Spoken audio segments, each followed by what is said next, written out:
দেখো 2 এর একেরটা কি বলা আছে, বৃত্তীয় মান নির্ণয় করে।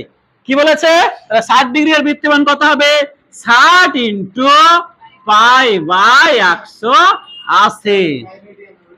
হ্যাঁ, এর বৃত্তীয় মান না, তাই তো নাকি?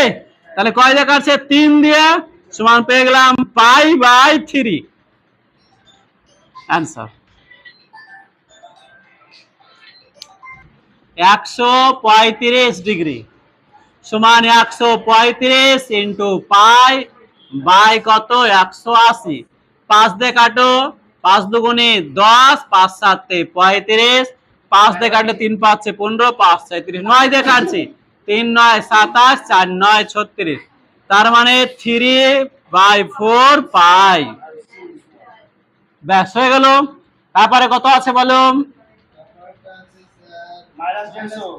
-150 ডিগ্রি, তাই তো?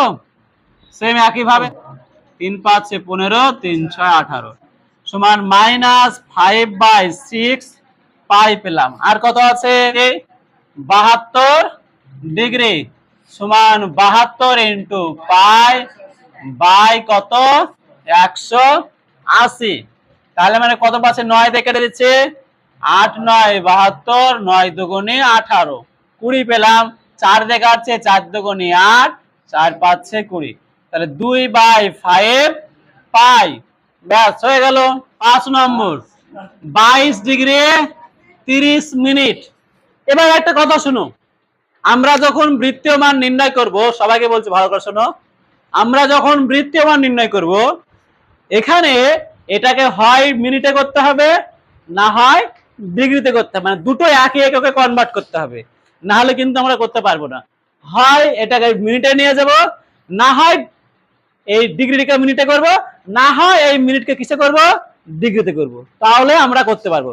তাহলে আমরা করে নিচ্ছি এখানে 22 ডিগ্রি প্লাস এই 30 মিনিটটাকে আমরা করে নিচ্ছি কিসে, ডিগ্রিতে। হ্যাঁ, তাহলে কয়টা ভাগ করবো, 60 দিয়ে।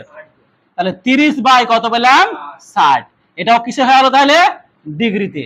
তাহলে কয়টা পাচ্ছি, 1/2। তাহলে 22 পূর্ণ কত পেলাম,